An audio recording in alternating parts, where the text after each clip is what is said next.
Welcome, everyone. My name is Bill Karam. I'm the Executive Director of the Pipeline Safety Trust.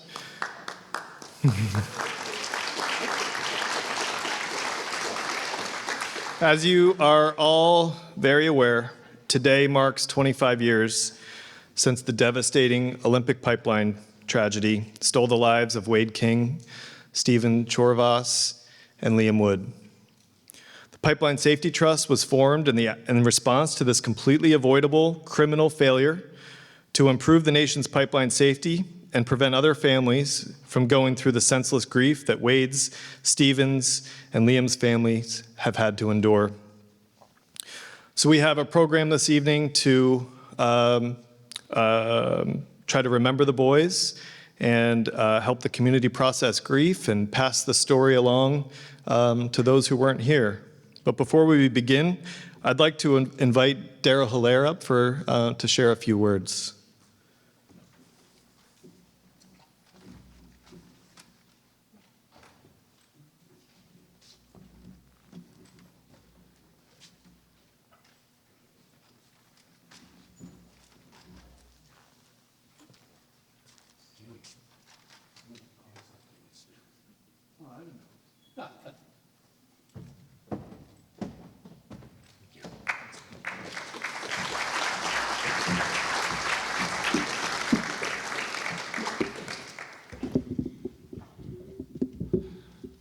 Siam nostalgia Siam.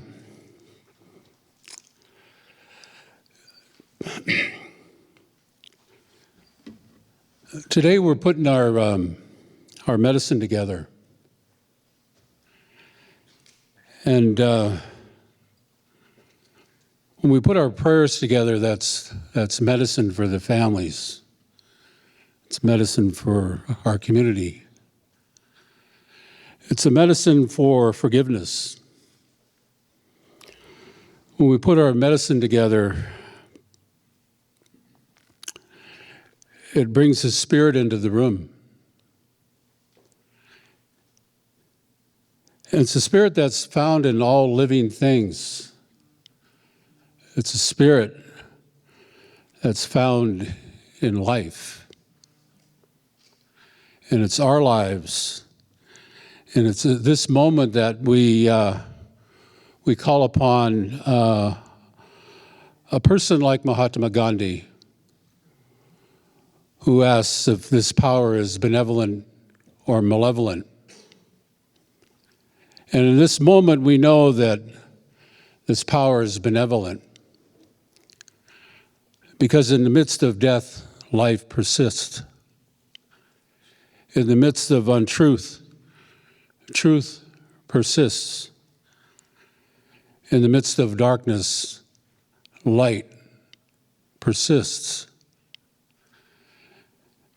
So therefore we gather that this power is life, truth, light. It is love. It is the supreme good. So we can all raise our hands to this moment, raise this hand of gratitude to each and every one of you for being here, for the families. Raise your hands for the love that you have in your hearts and your minds for what is healing.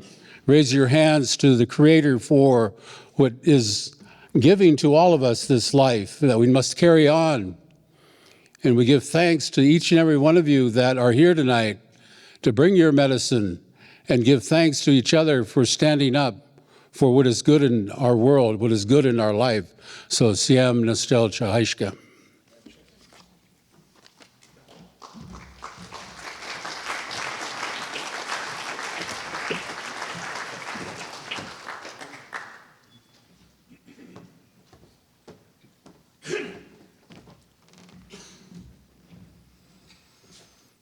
Thank you. From the bottom of my heart, Daryl, I know it means a lot to the family members that you're here and to all of us. How many of you out here were here on June 10th, 1999?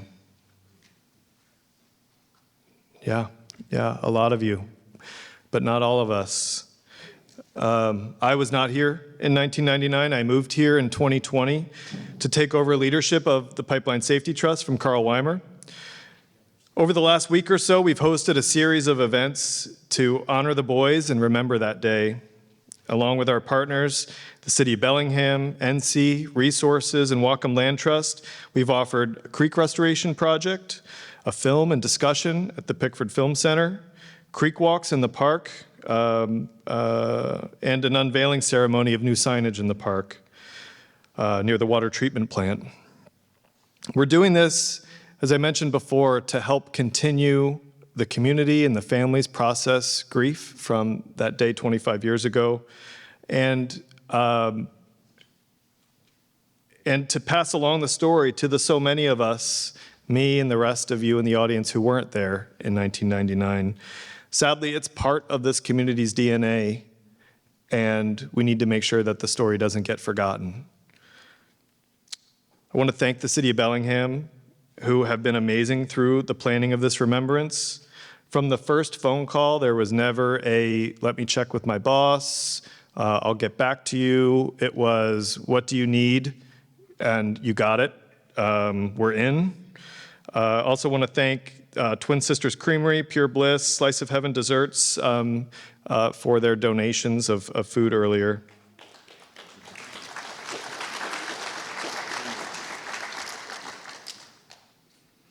As we remember Wade, Stephen, and Liam tonight, remember that, sadly, Bellingham was not the first pipeline tragedy, and it has been far from the last.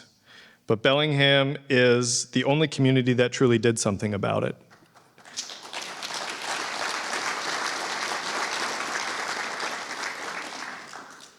I know when I was interviewing for this job, and I learned, as I learned about the tragedy and I learned about how the community responded to this tragedy, I said, I was living in Oregon at the time, and I said, that is a community I want to be a part of. And I'm so proud to be a part of it, and I hope you are all proud to be a part of this community as well. Next, we're going to show a video that Carl Weimer made some years ago. It's about 13 minutes long. And I want to offer a few warnings. One, the quality isn't the greatest, so bear with us on that. Two, it is quite emotional. I've watched it over a dozen times at this point, and it guts me every single time. And so have that in mind. Please, if it's too intense and overwhelming, feel free to step outside. Again, it's only 13 minutes. There are also the third is that some of the descriptions are a bit graphic, so for any kids, keep that in mind as well. It's early on in the film, but I think those are important details and important on that kind of lived experience for those of us who weren't here to really know what happened that day. We have many of the people featured in this video here in our audience today. And I want all of you to know that my heart goes out to you today, every day, but especially today on this anniversary. And let's start the film. June 10, 1999 is a warm, clear Thursday in Bellingham, a small city of 70,000 on Washington's northwest coast. By late afternoon, kids are home from school, already eager for the start of summer. At 4:30 p.m., Bellingham's 911 center begins getting calls reporting a strong odor of gasoline. The smell is coming from a wooded recreation area called Whatcom Park. A call came in for an odor investigation. It's a pretty routine call. So we went to the bridge at Iowa and Woburn. And our captain approached the creek and looked over into the creek, and I just saw his eyes get really wide. It was just basically a river of gasoline. Police and firefighters rush to evacuate the area and locate the source of the leak. Then, with no warning, the gas vapor rising from the creek ignites.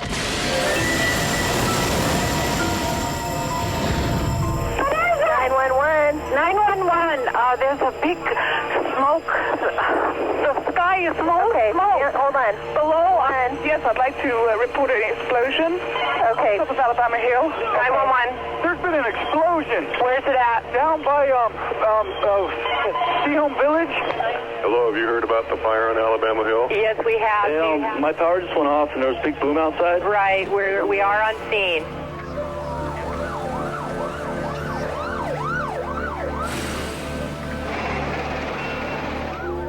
I was at the store and a customer came running in and said downtown Bellingham had just exploded. A house along Whatcom Creek catches fire. I heard the guy that was working on our house say, "Oh my God, look at the fire. Somebody's house is on fire." And I ran out to the front yard and I could feel the heat of the flames on my face. My first reaction is, where's Wade? 10-year-old Wade King and his friend Stephen Tsiorvas were last seen headed down towards the creek. One of the teenagers down at Stephen's house said he was out on the back trail. The two severely burned boys had climbed up on their own from the creek. The teenagers carry them to the front yard just as Wade's father arrives. Well, his hair was all burned off. His face was stretched. I remember looking at their hands and the skin was virtually dripping off their fingertips. Wade's mother runs out of their house and down the street towards the boys. Frank was in the yard and he said, go home. Wade's been burned. I remember telling Mary, "Don't look at him." He was all distorted looking. And he said, Mom, don't look. You know, they seemed to be lucid. I never thought for a second that they were gonna die. Caught in traffic, Stephen's mother has a premonition that something is terribly wrong. I had an awful, awful feeling about it. I had every intention of getting home as quickly as possible. And we were trying to call home, and we couldn't get through. And finally, our daughter got through and said, Stephen's burned. They're going to take him to the hospital.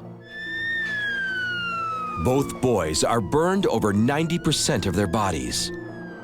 From the local hospital, they are airlifted to the Harborview Trauma Center in Seattle. We got to the hospital in Harborview, and the doctor said they cannot survive. They have no skin. Back in Bellingham, the fire continues to burn, and another mother is waiting for her son to return home. 18-year-old Liam Wood had graduated from high school the week before. He'd spent the afternoon doing what he loved best, fishing in the park. I had expected Liam to be home because he was going to be cooking dinner for us that night, and I started calling his friends because I started to worry, and they were calling, not having any clue of what was going on, just trying to find him. And then I got in the car and I drove down and tried to find his car. At one point I had to stop to get gasoline, and when I was in paying for it, the cashier behind the counter was listening to the radio, and I said, "Is there any news?" And he said, "Well, they found a body." And then I really started to panic, and I went home and I turned on the radio and they didn't mention it again, and I thought it must have been a mistake. A search and rescue team recovers a body from the creek. But it is not until after midnight that the body is positively identified. Around 2:30 in the morning, we heard steps on the porch, and well, at first I thought it was him, and it was the police. So they told us then.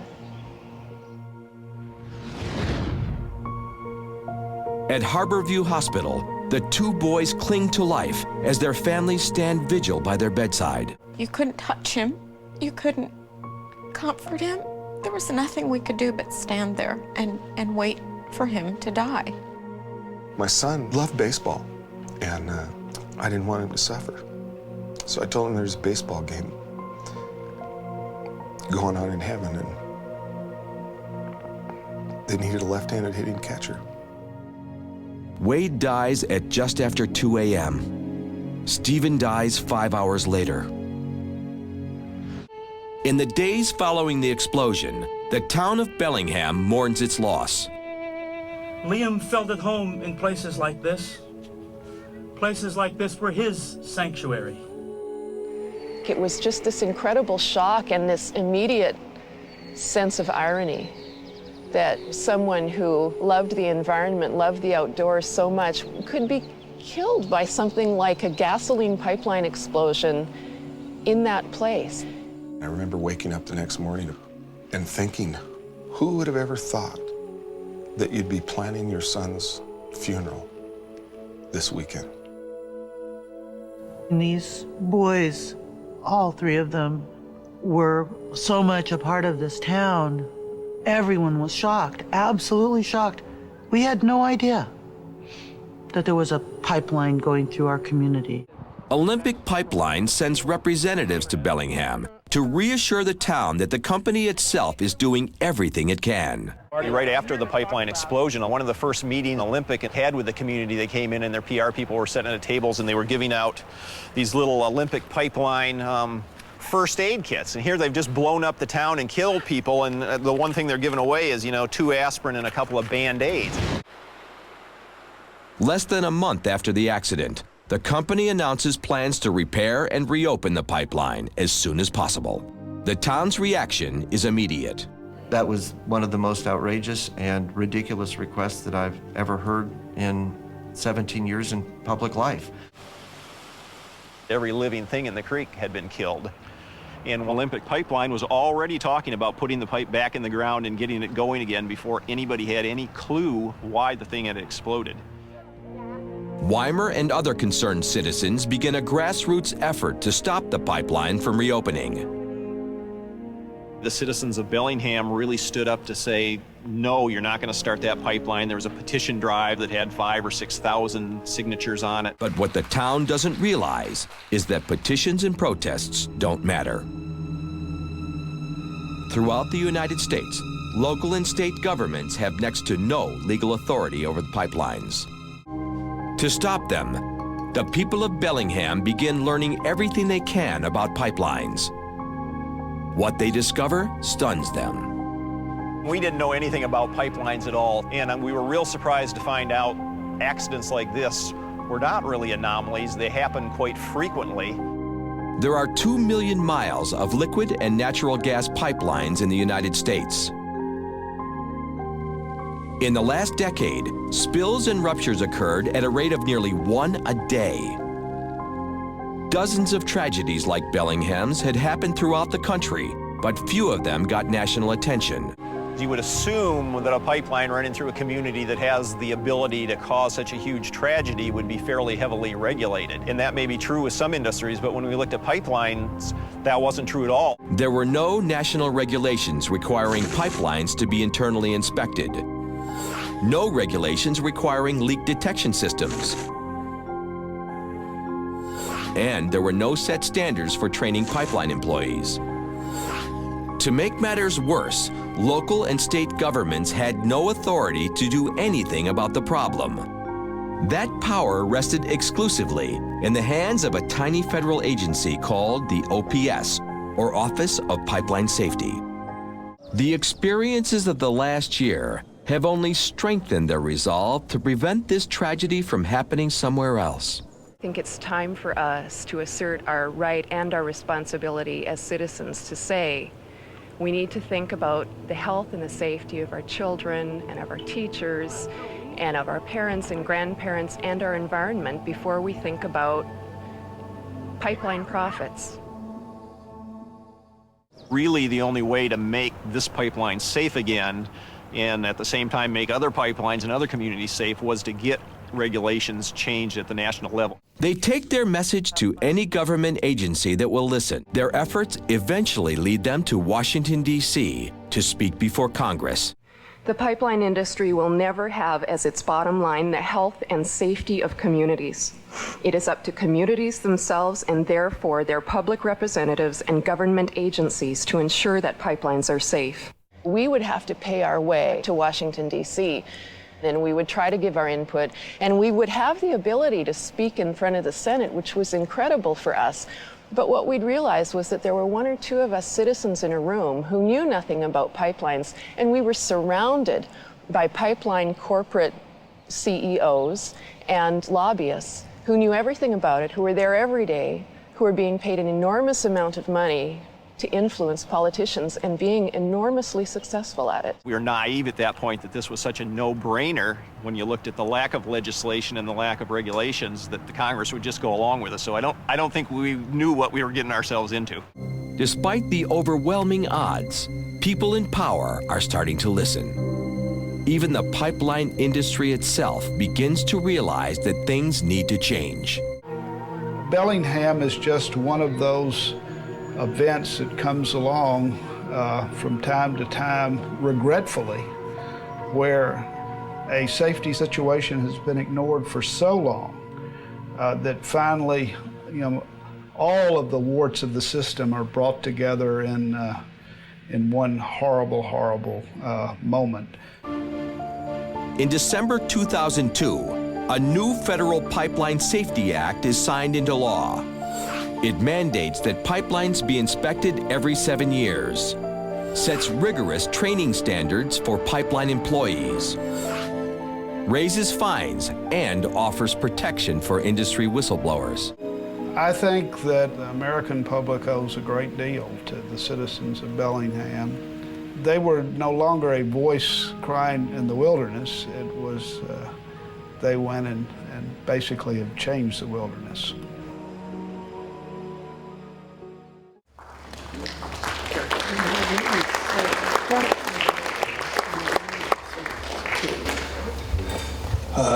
Next I would like to invite the person responsible for creating that video, the founding executive director and the current special projects advisor of the Pipeline Safety Trust, not to mention the former executive director of resources, county council chair, former county council chair, Carl Weimer. In many ways, Carl became the vessel through which the community's anger and desire for change was funneled after the explosion. And I'm not sure if anyone knew exactly how singular of a force they had on their hands with Carl. Not only is Bellingham lucky to have Carl, but every community living near a pipeline is lucky to have Carl.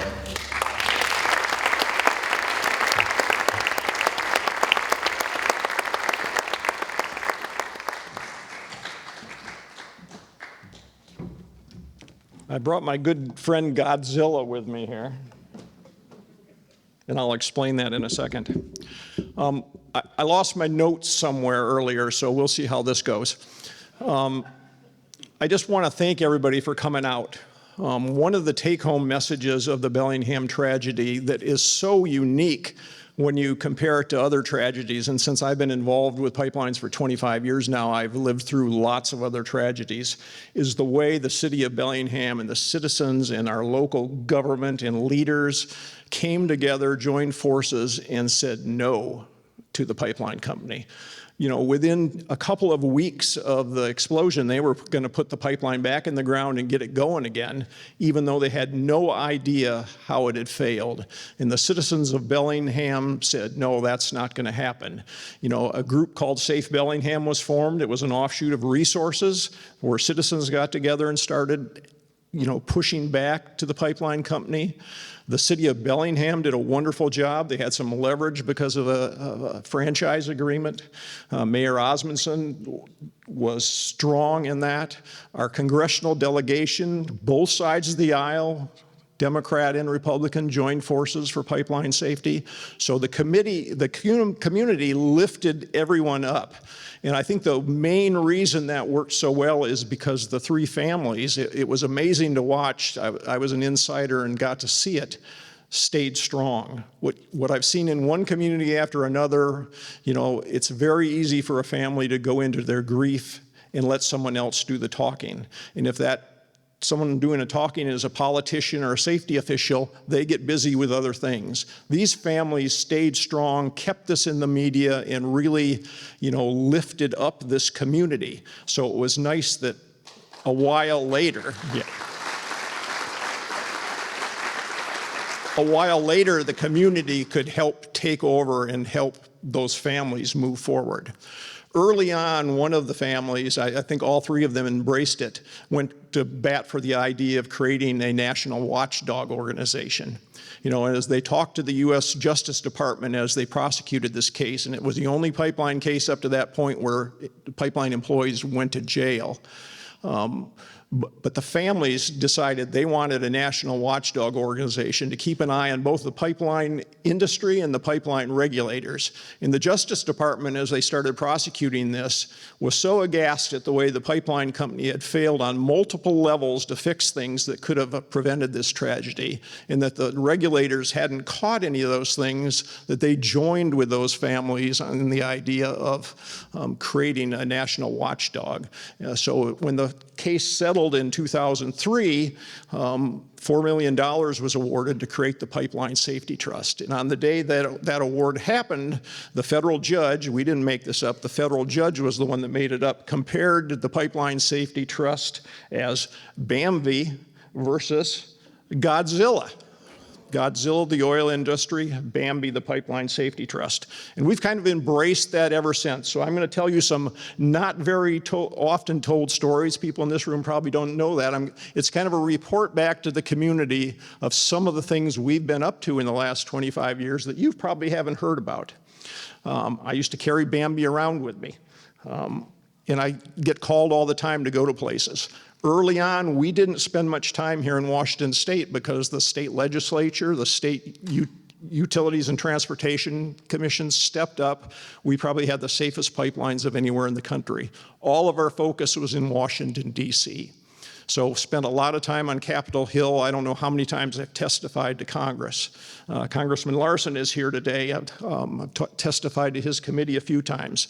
There's these little inside stories of how nimble and how the industry thinks that Bambi is everywhere at once. I remember one time testifying to his committee, and he came down off the dais before this started, and I'm surrounded by 50 pipeline executives and lobbyists. And Mr. Larson comes down and shakes my hand and puts his hand on my shoulder and acts like I'm his close chum.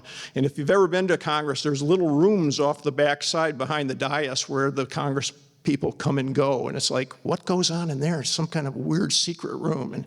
And he takes me by the arm and he leads me back there, and I get to go through the secret door and see what's behind the dais, which wasn't very exciting really. But when I came back out, I looked, and here's all these oil company lobbyists with me, with a high-ranking, I don't think you were the chairman at that point, but you were pretty close, with his arm around me, and it was like, oh God, Bambi just got bigger. Got a call not long after that from a small town in Nebraska. There's this pipeline coming through. I think they're calling it Keystone. This wasn't the Keystone everybody was fighting about. That was Keystone XL. This was Keystone 1. And the League of Women Voters in this small town of about 300 people said, would you like to come and talk to a gymnasium full of angry landowners? And I was like, oh yeah, sign me up for that. Went to Nebraska, listened to their story, and explained to them, this company can use eminent domain to take your property to put this pipeline through. And they didn't have a solution to that, but the Pipeline Safety Trust hired a lawyer from the University of Nebraska to meet with all those landowners in a closed-door session to explain to them how that law works and to see if they wanted counsel. Later, got called to Fort Worth, Texas. Would you like to come talk to an auditorium full of angry people? The industry is putting 400 miles of new pipelines all over downtown Fort Worth, Texas. Sure, sign me up for that. That sounds like a picnic. And we went and did that, and the city council then passed regulations governing the use of gathering lines within the city of Fort Worth.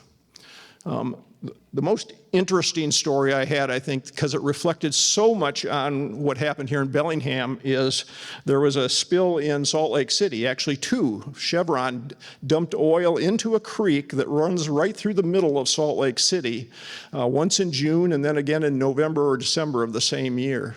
Very similar to Bellingham. It didn't catch fire, but crude oil ruining a park in the middle of their city. And the mayor of Salt Lake had heard about the Pipeline Safety Trust. He invited us to come and speak there.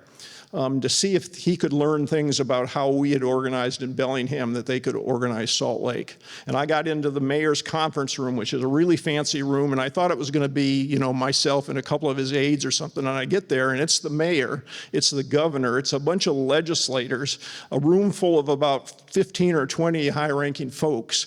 And about the time they were ready to listen to whatever I had to say, they got a phone call and said, oh, the Federal Office of Pipeline Safety just approved Chevron to turn that pipeline back on, even though they don't know why it leaked. They're turning it on tomorrow, and oh man, between the governor and the mayor, it was hard to tell who was the most angry. And they'd been calling for 2 days, and no one at Office of Pipeline Safety would answer their calls. They didn't know how to get through. They didn't know who to talk to, and they were mad, and the federal government wasn't talking to them. Well, I happened to know the administrator of the Office of Pipeline Safety, and I had his personal cell phone number. And I pulled out my cell phone and I said, would you like to talk to the administrator? And I dialed it and handed it to the mayor, and almost lost that friendship with Office of Pipeline Safety. But they did communicate then, and they gave them 3 more days to try to figure this out and do their own PR. So the Pipeline Safety Trust has been all over the place doing all kinds of things, Bambi versus Godzilla, and just wanted to report that back to the community.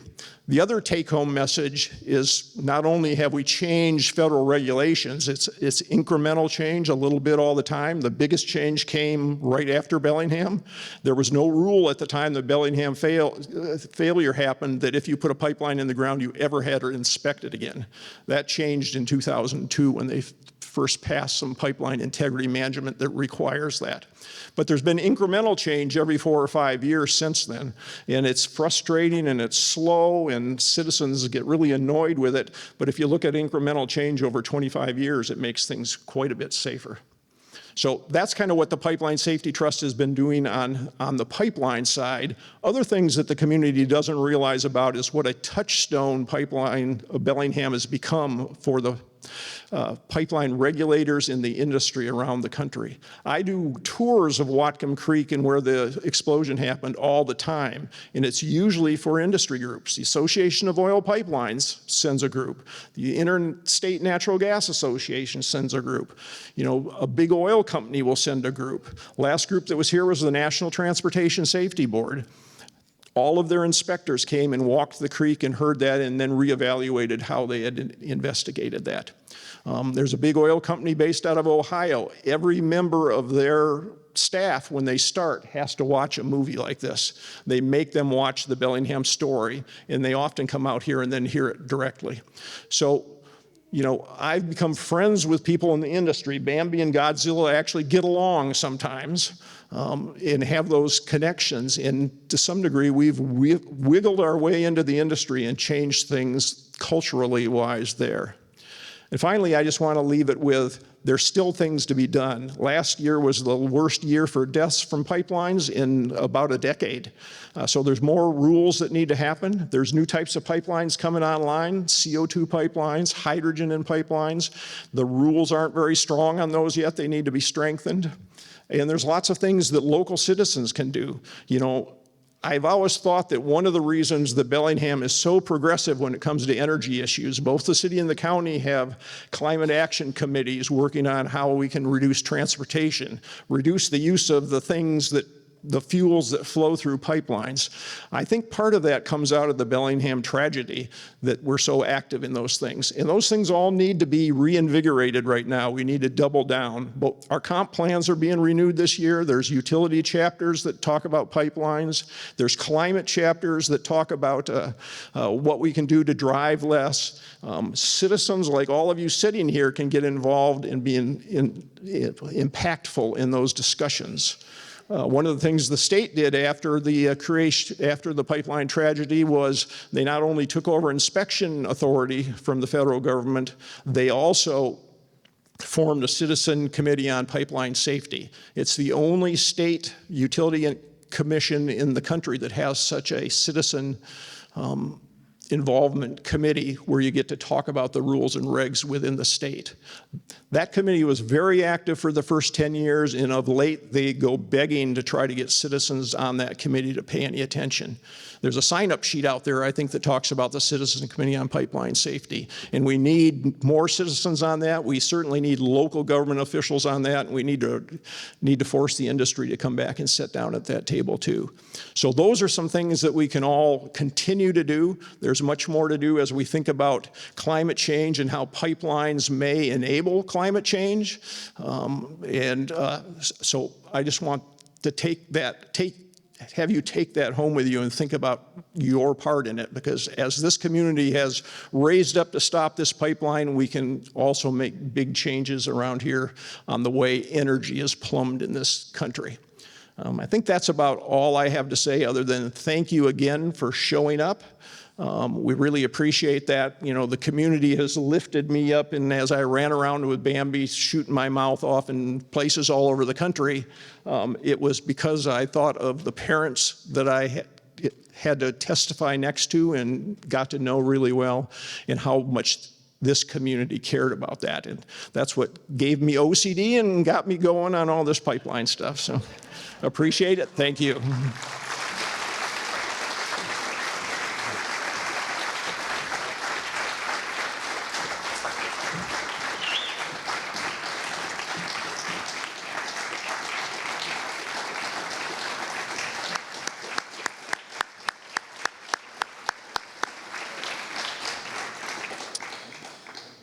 Okay, next we're going to hear a song from Linda Allen called Pipeline. Linda wrote this song in the days after the explosion, and she performed this at the 10-year anniversary as well.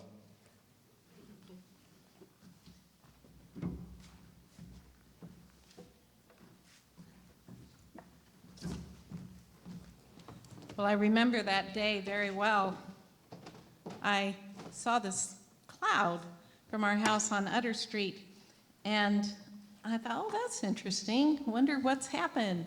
And I went to the backyard with my son, who was then about 5, and all of a sudden, as I was watching it just get bigger and bigger, I suddenly got truly terrified.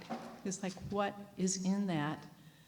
And I ran inside with my son, and I closed all the windows and doors and just waited. What happened? You know, and watched the news.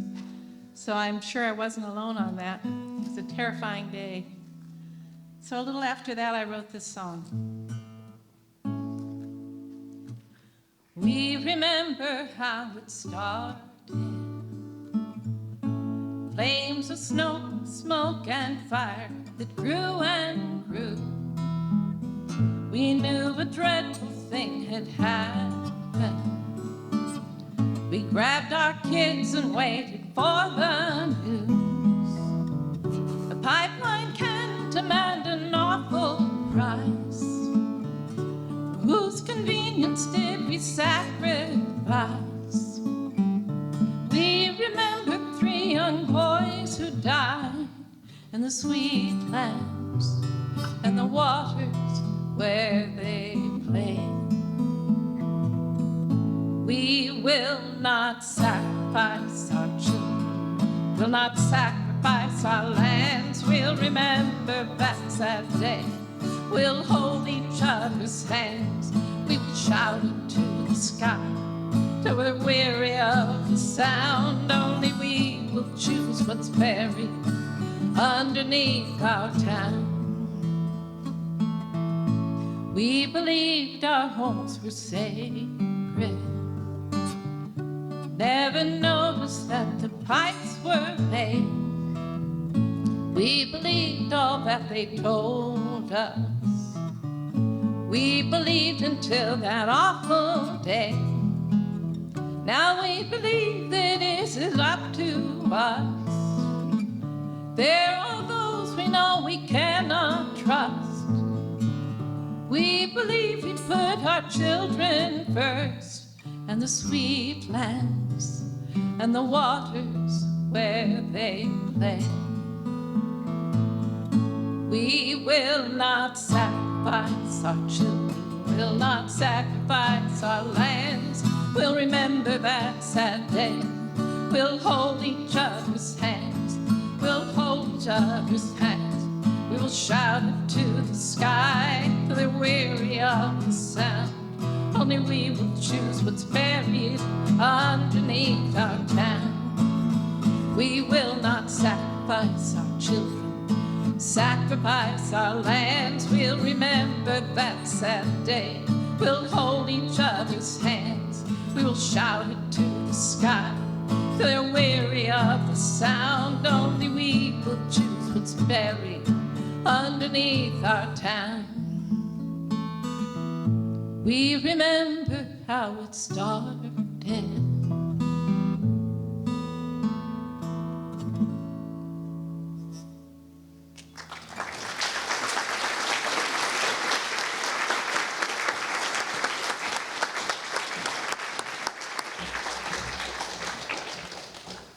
Thank you, Linda. That was beautiful. Next, we are going to hear from our mayor, Mayor Kim Lund. Mayor Lund was at the sign unveiling in the park today, and I was really moved by the story she shared, and I'm so glad she's here to share her leadership with us tonight.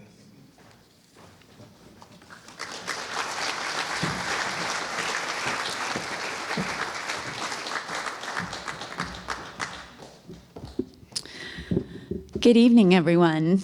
I'm often invited to speak at events in our community because of my position. And it isn't always the case that you have a deeply personal connection to what you're invited to speak about. But this is one of those events. And I had the opportunity this afternoon to share my reflections of growing up in Bellingham. I grew up on Alabama Hill, and for us, Whatcom Falls Park was the central meeting spot for all the children in our neighborhood, even the Geneva neighborhood. Toledo Hill, we'd all ride our bikes and converge in the park, and we'd spend hours jumping off the cliffs in the whirlpool, fishing for crawdads. We often used just string and washers, and hot dogs were good bait, actually. And we would come out, like as a child in the 70s and 80s, you left your home in the morning and you knew did not come home till dinner time. And so we would often pop up out of the park, and the street along St. Clair and Iowa Drive was often where we would go for lunch or for popsicles. And Wade's older brother, Jason, was one of the families that lived on Iowa Drive. And so it would be Mary or some of the other moms that were taking care of us when we'd come in, and then we'd go back into the park. So I grew up with the fondest of memories. And what resonated in the film that we saw is Liam's mom used the word sanctuary, and that's really what Whatcom Falls Park was. In those days, growing up in this community, Whatcom Falls Park was our sanctuary. It was a place to be deep in nature, and it was also where it was home away from home, and it was safety. And as a child, the way a child mind works, if I was ever feeling like scared in my bedroom as a little girl, I would often think, well, if the bad man comes, I'm going to find safety in Whatcom Falls Park because I know every inch of that park and no one could find me there. I was certain I could find the ultimate hiding spot in that park. And so fast forward many years, I'm in Oregon and starting my professional career, and I got the phone call from a friend who'd spent many of those summer afternoons with me, and he said, Whatcom Falls Park is gone. And I couldn't really comprehend what that meant. And we both shared the reflection, wow, that could have been us. And we didn't know whose lives had been taken that day and what the personal toll is for the families that were impacted and for this community. And so it's an honor and a privilege to be here now speaking and honoring the human toll, the toll of what happened to the environment in the park that day, but also reflecting on all the hard work, the way, the confluence of events that have led to all the good work that has unfolded since then, and the national scale of impacts that this community has helped galvanize. And it's an honor to be mayor speaking here, but I think it's more important that I yield the rest of my time to former Mayor Mark Osmondson. He was the leader of the city during that time, and he made so many important decisions. He committed to not holding the line and not letting that pipeline reopen when they wanted to. And he directed the city legal for years to be involved in this process and committed to it, and was instrumental when that $12 million award came out, putting that $4 million seed money to create the Pipeline Safety Trust. And I'm grateful for his leadership, and I'd like to invite Mark to take the stage.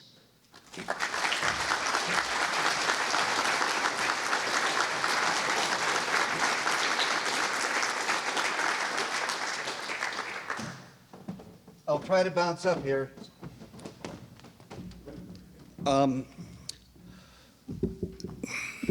Odd to speak to you in this context.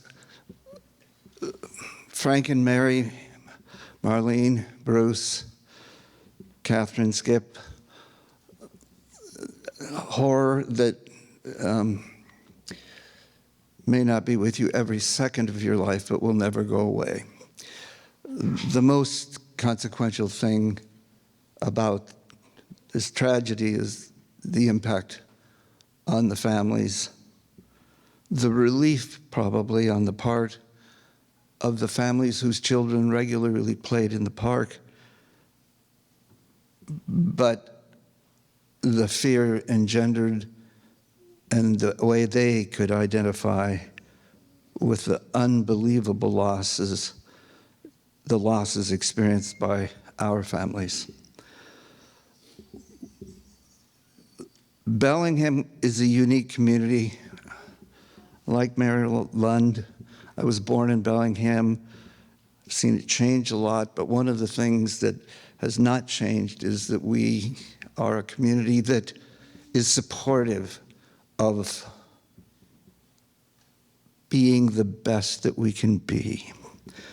And while I was mayor and could only be involved in a responsive role, not a proactive, preventive role regarding this horrible tragedy, I was honored to have such wonderful people at the city, like Don Keenan, who was my chief administrative officer, who led the effort at the onset because I was out of country when the pipeline exploded, to ensure that the city of Bellingham was at the table, that all of the department heads, the fire department, the public works department, the police department, were fully integrated and involved, that the emergency response team, Don, insisted with the full support of Pat Rowe, Mayor Pro Tem, and the City Council, that the City of Bellingham play an integral role and be part of the management team of the emergency response, which was unheard of.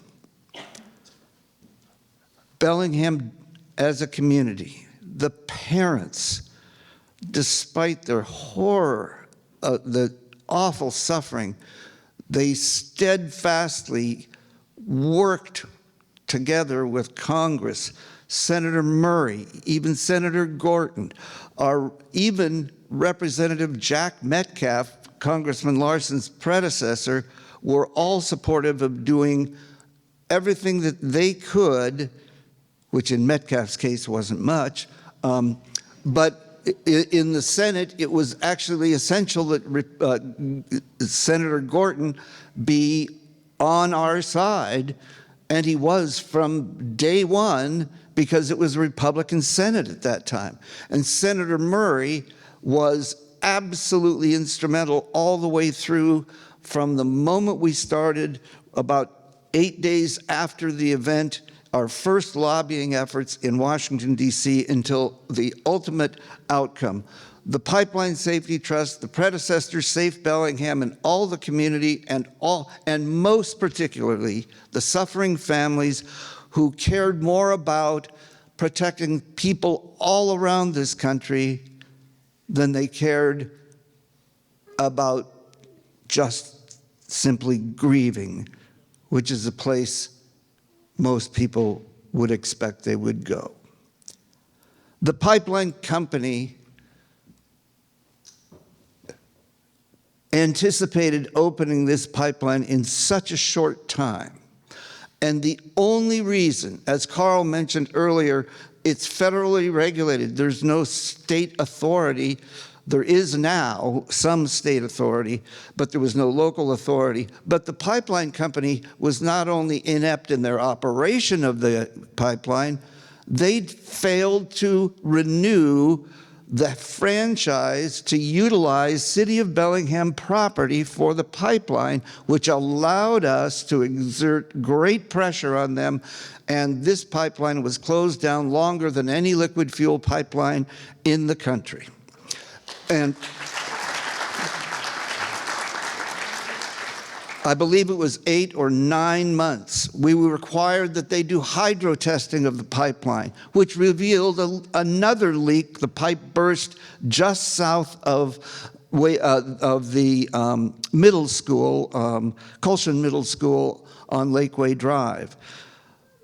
We didn't do everything that should have been done. We did what we could. I'm going to end with a statistic and not a poem. And the statistic is actually bad news. That pipeline existed, and that there was an unbelievable regulatory failure, which it's better now than it was then. But the reason the pipeline existed, and the reason that rail cars are now falling off railroad tracks and blowing up cities, is because we drive. In 1999, in the United States, we drove 2.63 trillion miles.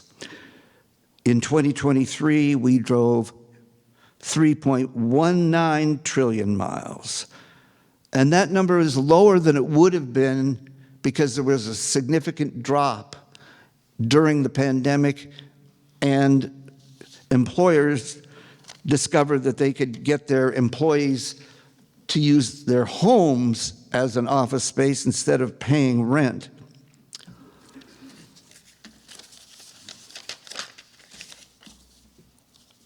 Last statistic, I promise.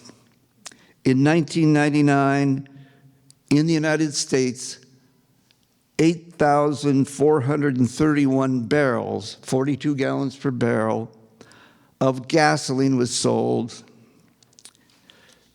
2023, 8,944, despite the significant dip because of the pandemic, the reduction in commuting, and the advent of electric cars. We are driving ourselves into an overheated planet, and we drive ourselves into tragedies like this. Bellingham isn't doing it, but as a society, until we give up petroleum as the cornerstone of our transportation methodology, these things will continue to happen. Mary and Frank, Marlene and Bruce, Catherine, Skip, I can't imagine, even to this day, how you have suffered, and your loss will never, ever go away. But I salute you all, and thank you for what you've given, not just to Bellingham, but to communities around the country.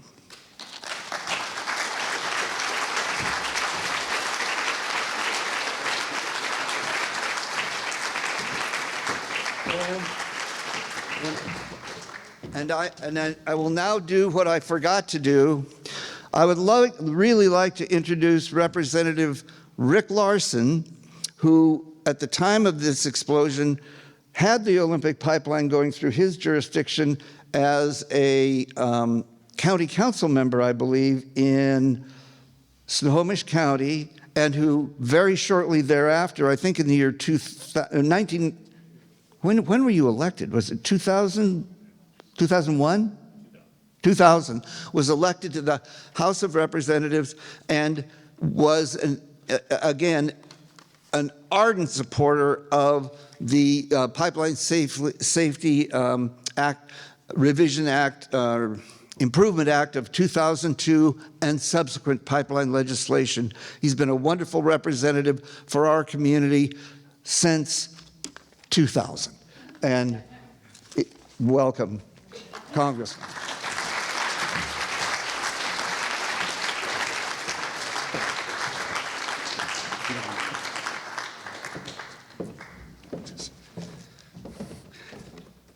Yeah, thank you, Mark, for the introduction. And you can tell my hair's a lot grayer. It's the same haircut I had since 2000, but my hair's a bit grayer. But I want to thank Bill and the Pipeline Safety Trust, the City of Bellingham, Resources, the Nooksack Salmon Enhancement Association, and the Land Trust for hosting tonight's commemoration and the events of the last week as well.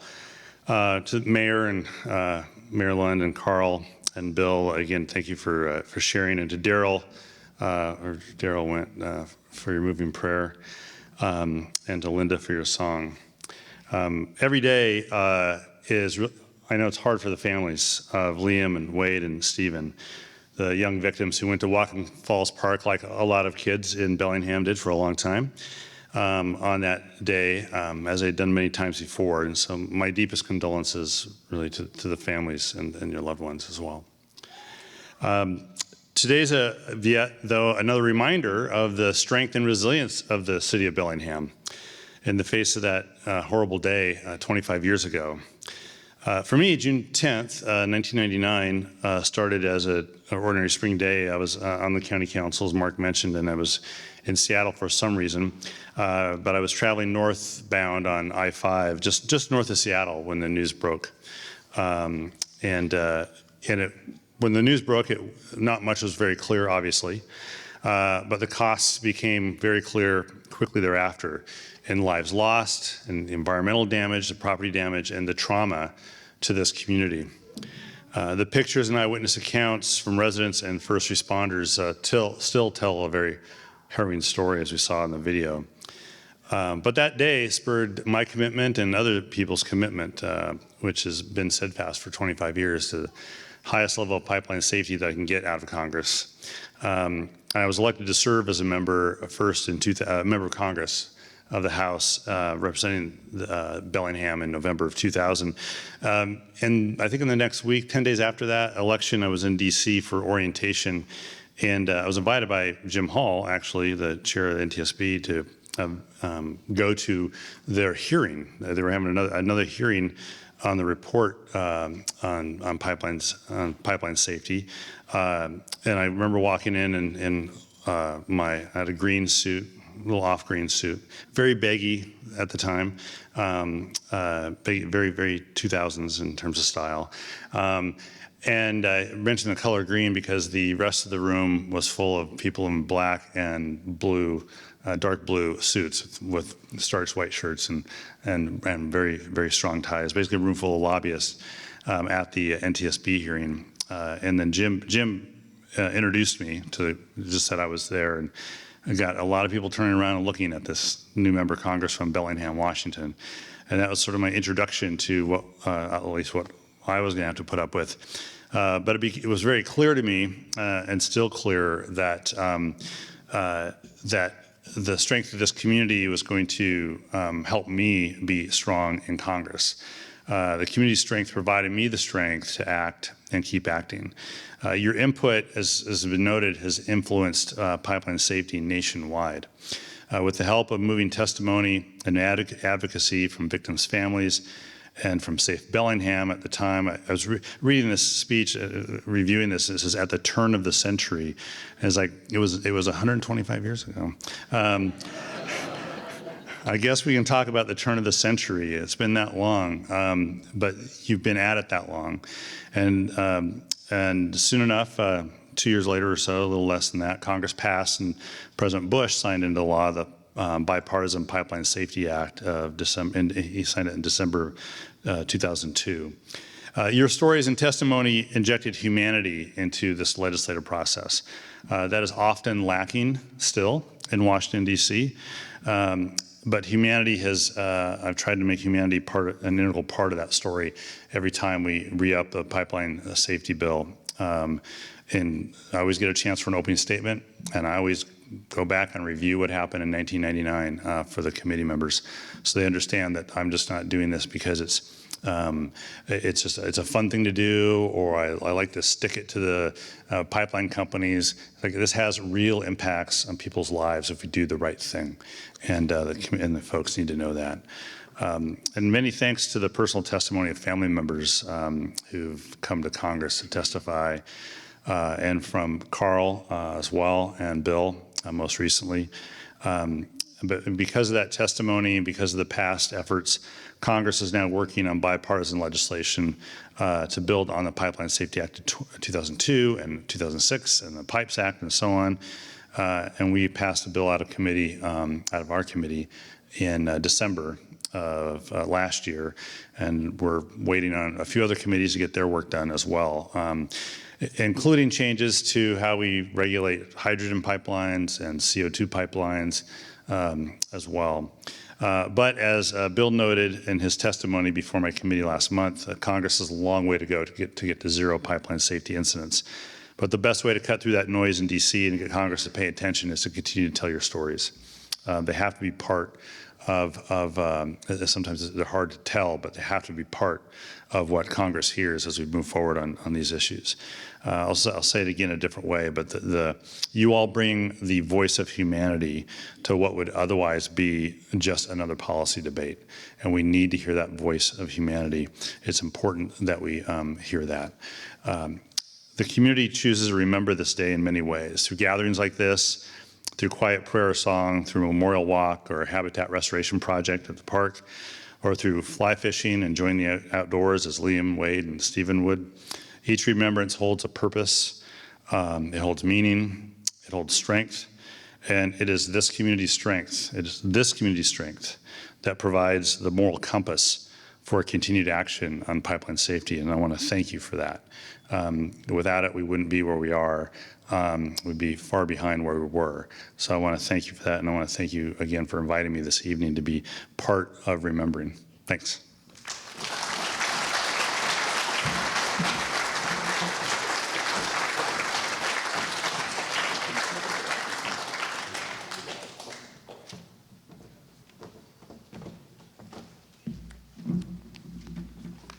Thank you so much, Representative Larson. It's been a real pleasure working with you and your staff as ranking member of the House Transportation and Infrastructure Committee, and having a real national leader on pipeline safety represent us here in Bellingham. Next, we're going to have another music break. We're going to hear from Tsiorvas. He was also performed at previous memorials of this tragedy and for the boys. We're lucky to have him back now. He's an award-winning violinist, native storyteller, and Lummi Nation elder. Please join me in welcoming Tsiorvas. Thank you.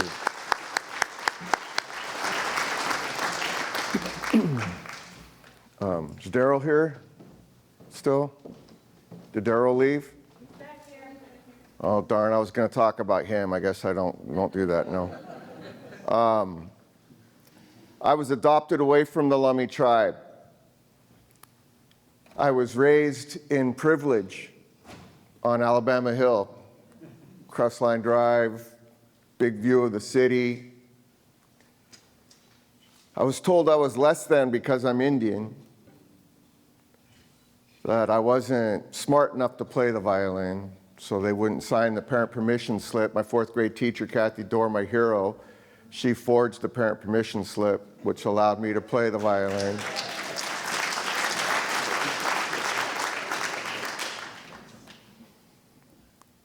I served in the Army after graduating from Tsiorvas High School, came back home,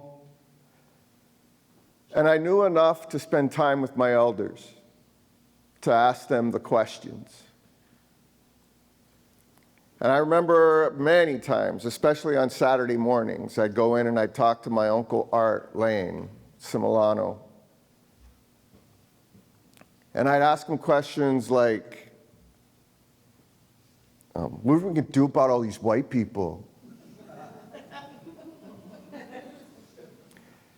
And he'd say, don't worry about the white people. And I said, okay. Then he'd say, we had everything before money came.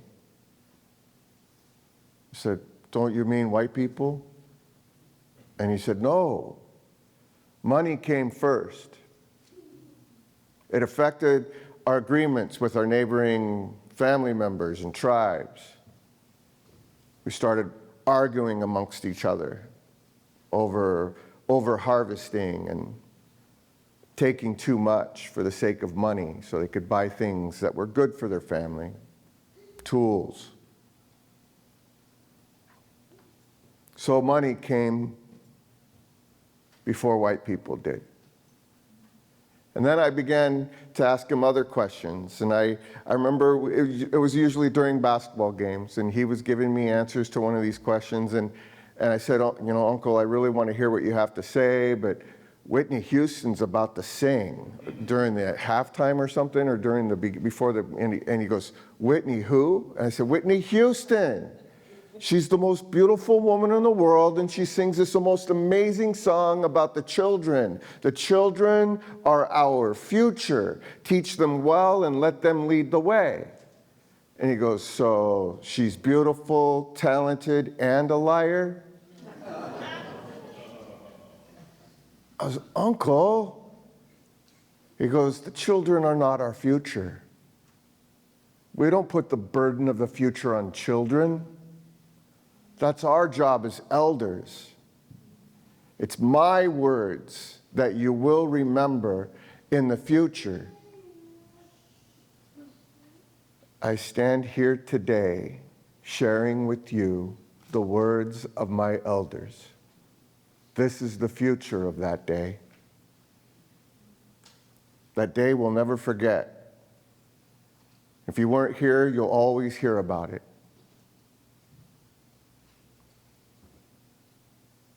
So I offer this notion. What about the future?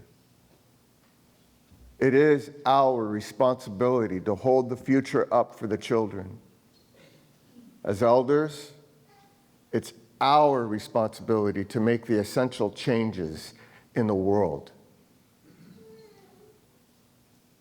I offer this because I know that's what you're doing. I already recognize that that is what you are doing.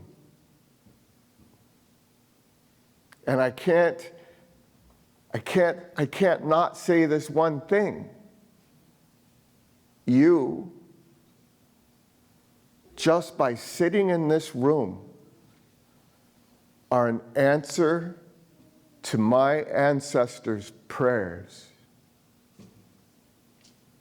That you care about our well-being, about the future.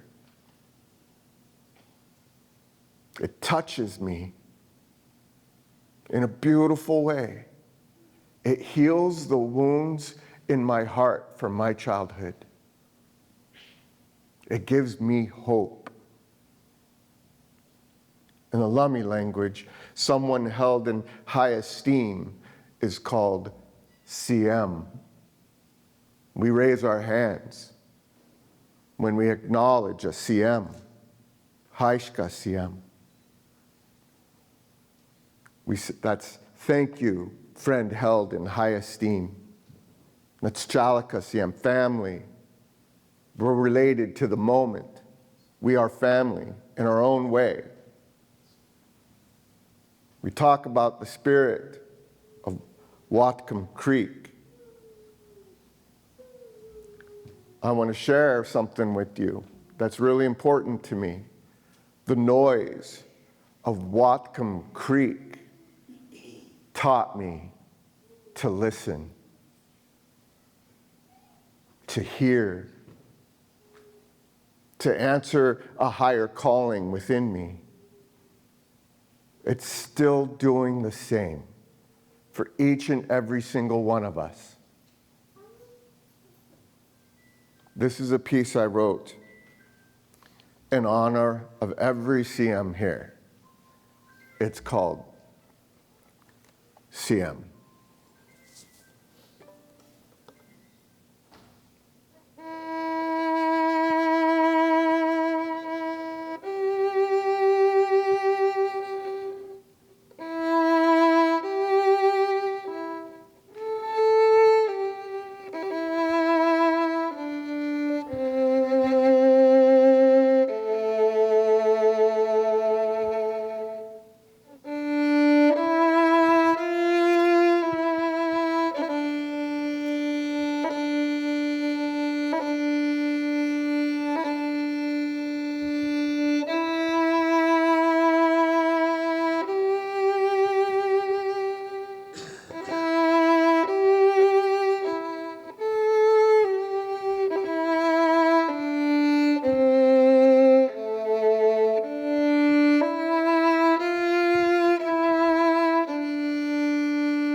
I heard that at sound check earlier and wasn't sure how I would keep myself composed to come up here after, but here I am. So from here, I want to open it up if there are any family members in the audience that would like to share something. You are free to do that now. You can come up here. You can raise your hand and we'll get a mic to you. Skip?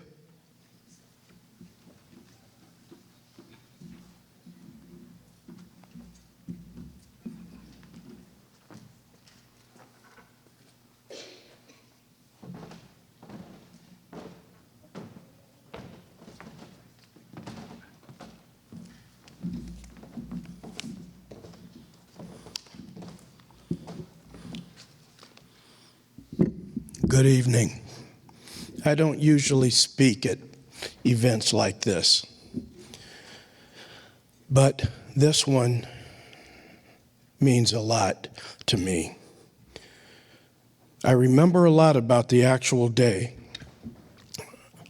and in some ways, to me, it still seems like yesterday. In other ways, it seems like forever. 1 year, 10 years, 25 years.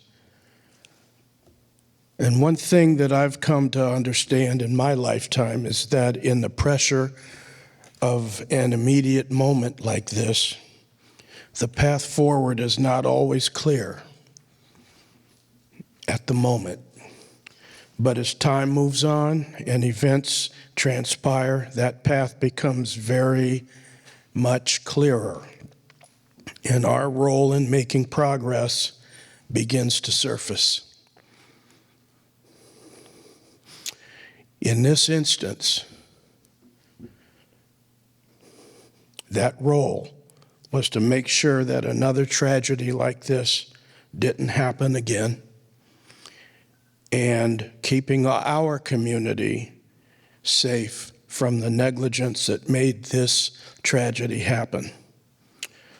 This community came together, which we've heard from various speakers, and not only wrapped their arms around us all to make sure that our families were taken care of in this time of grief and shock, but further also took a stand and accomplished things that had never taken place in our country.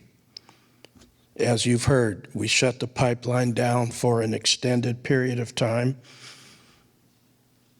until the failures of this pipeline were corrected and guaranteed to never happen again.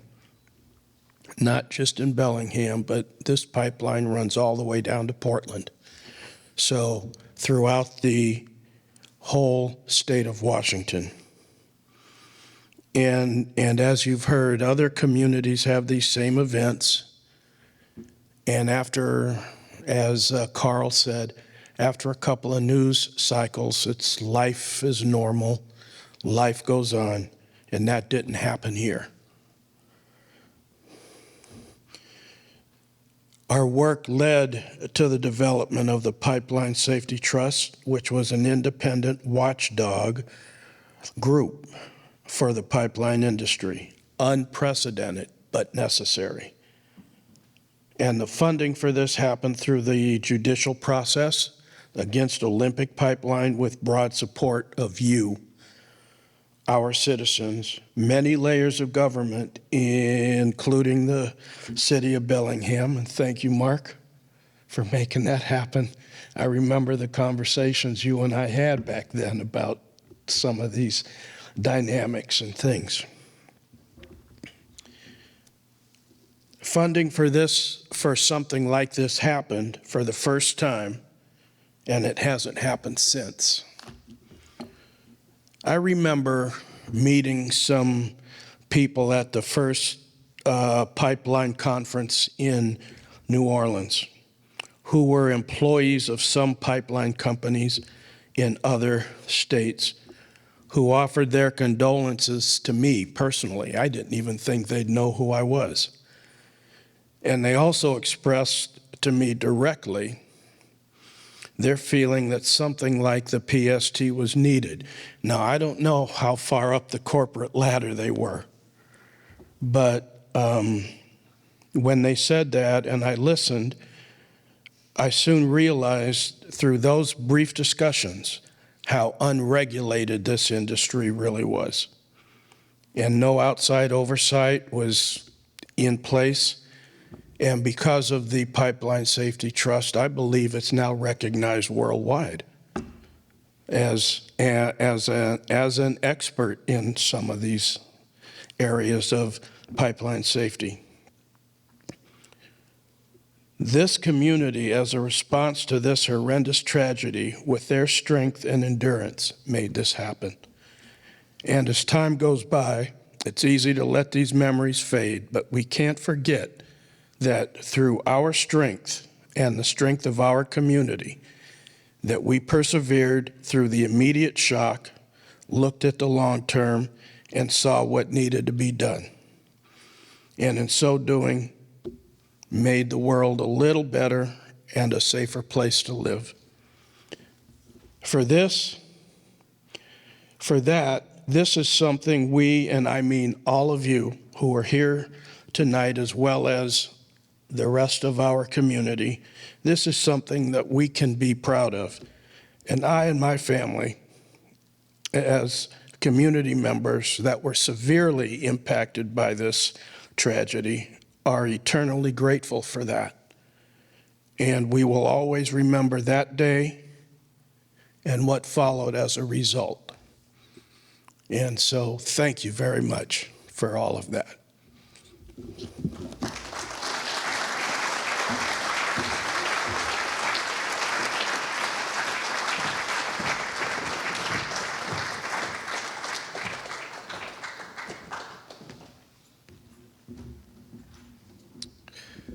Are there any other family members interested in saying a few words? We can bring a mic to you. Are there any friends of the boys, of Wade's, Liam, Stephen, that want to share some memories? Or first responders? I'd like to share. Please, come on up.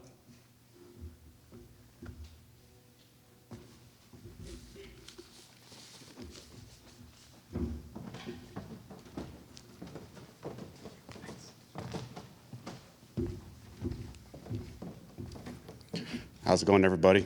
My name is Tyrone Francisco. I've been here for a minute, but I've had the opportunity to leave and bring love with me. And I do want to say, first of all, thank you all for coming. It means a great deal to me. I had, excuse me, I was struggling for a long time, and I met a few religious figures, and they didn't really help. Talked to some scientific folk. They didn't really help. But when I was traveling to New Orleans, I found this old cat on a bench at a retirement home when I was doing my medic stint out there. And I had a question. Why do all the good ones leave first? Why are they always taken? And he told me, you never see the Lord take a wilted flower. He always picks the beautiful ones, the ones that are fresh. And that's stuck with me for a very long time. But there's a whole lot more work to be done. And I hope that everyone here takes a minute, just reflects, and just understands how much has been done so far, and that there's a lot more left to do. And myself, I'm a subsea engineer, and I'm an oil and gas consultant. And I've traveled the world to make sure that this does not happen ever again. And I've been working, I was actually just at the Martinez refinery over there by San Francisco over the weekend, doing some inspections. And I'll say that even though we are a very small town, a very small community, we have spoken and a lot of folk have listened. There's a lot of changes that have happened for the better. And I just want to say, thank you all. Your guys' voice matters. Thank you.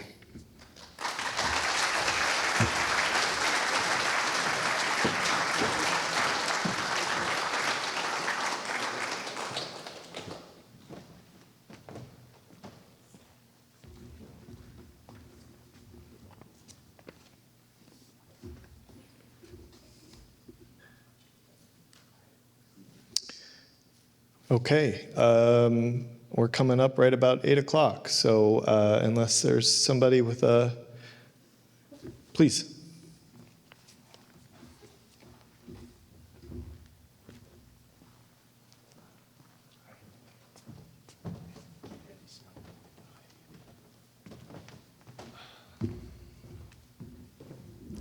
Hi, everybody. My name is Andy Snow. I'm a science teacher at Whatcom Community College. And I just wanted to share a couple personal anecdotes about Liam Wood. I was in graduate school in Corvallis back in the early 90s. And I met Marlene and Liam at one of those summer concerts out in the park. And we ended up dating and living together. And I remember at that dance, having fun. It was a summer day. And then feeling a tug on my shirt. And this little boy, this cute little kid, wanted my attention. He was holding this big old earthworm. And he wanted us to save it. And I thought, wow, that's a pretty cool kid. And he was so concerned because the dancing was making all the earthworms come out of the ground. And he was kind of freaking out that we were dancing on them. And that it's just testimony to what Liam was like. He was a wonderful, kind, really mellow young man. And I remember living with him. He loved to sit in this big Papadon chair and read and laugh. And it was really a nice time. Another little story, one time all three of us were hiking in Opal Creek, which is an ancient forest.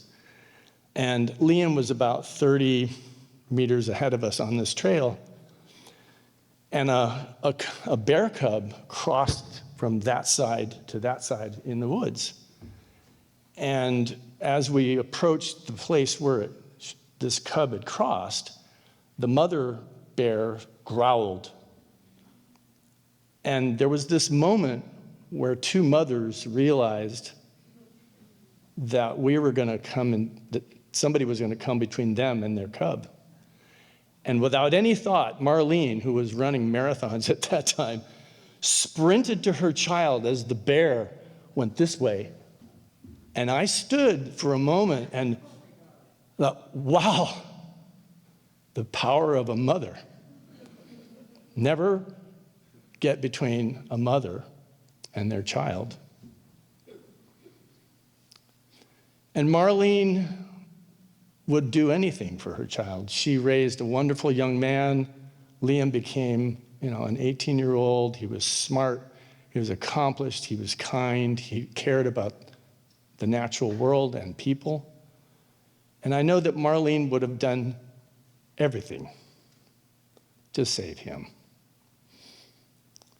And pipeline executives and money failed her and failed the other families that lost their children that day.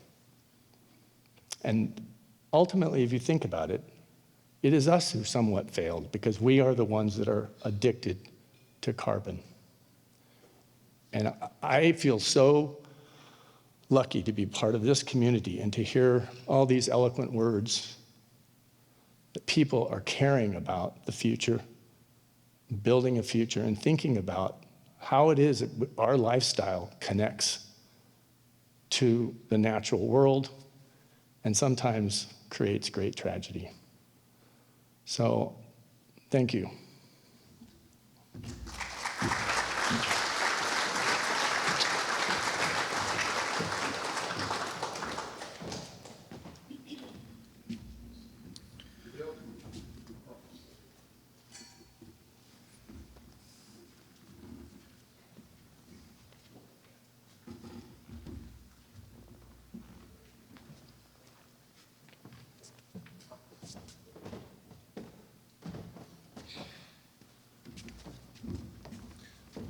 Hi, I'm Dave Baker.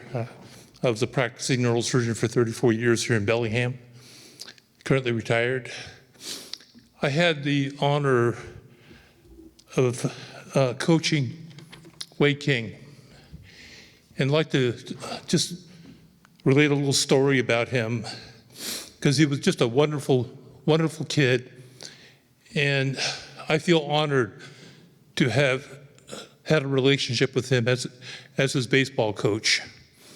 We had a baseball team that had 7 and 8-year-olds, and Wade was 7, so he was younger than the other players. But Wade was very, very enthusiastic. He always had a smile on his face. He always hustled down to first base.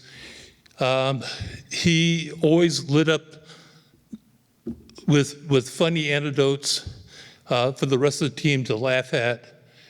And I remember at one practice, Wade was a little despondent and said, "Boy, I wish I had more playing time." I said, "Wade," I said, "we let you catch every practice because we want you to get better and better. You're 7 years old, and Eric is our first-string catcher. But remember, next year, you're going to be the man. You're going to be the guy. You're going to be the on-field coach that's going to direct your other players. You're going to be the leader on the field." And at that time, Wade's face lit up. He realized that he had a future for him, and that he was very enthusiastic after that during practice, telling the guys where to go, what position they need to be in. And I just want to relate how wonderful he was and how he touched me as a person. Thank you.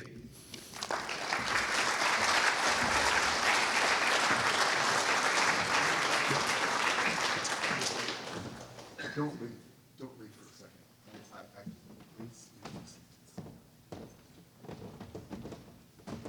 I got to tell you another story. I'm Frank King. I'm Wade's dad. And I got to tell you another little story about Wade. I came home from work one day and Mary said that Wade had a game. And I guess he had done something wrong and Dave had chewed his rear. And he came home and his mother said, "Mom," now remember he's playing with 7 and 8 year olds. He said, his mother said, "Wade, Coach Baker really got on you." He said, you must feel really bad." And he said, "Mom, this is the big time." As a 7 and 8 year old. I just had to tell you that.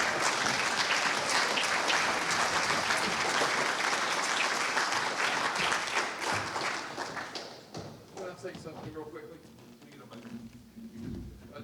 I can speak loud enough, I can tell you. My name is Maury Johnson. I am from West Virginia. I'm not from Bellingham, but I feel for you all. I'm here to represent the Appalachian region, dealing with what we think is a probably pretty unsafe pipeline.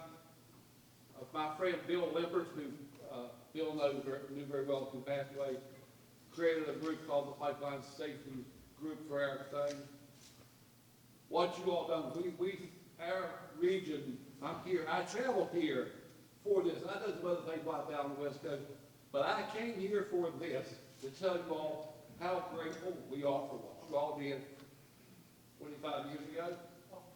What the Pipeline Safety Trust Group is doing every day. And so on behalf of the Appalachian region on the other side of the country, thank you.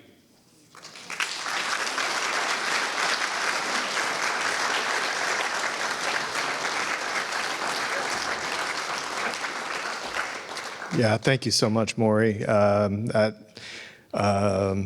Yeah, we are doing this work every day all across the country, trying to make sure that we don't have to have a gathering like this in other communities 25 years from now.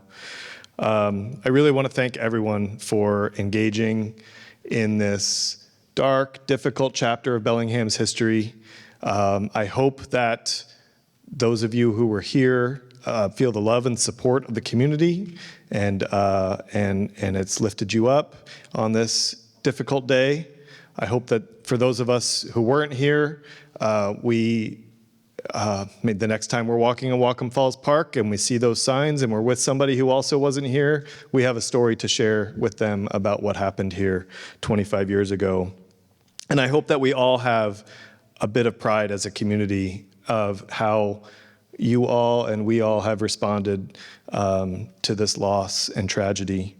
To the family, friends, teachers, neighbors of Wade, Stephen, and Liam, as always, my heart goes out to you. And again, I hope you feel the love and support from the whole community. Thank you.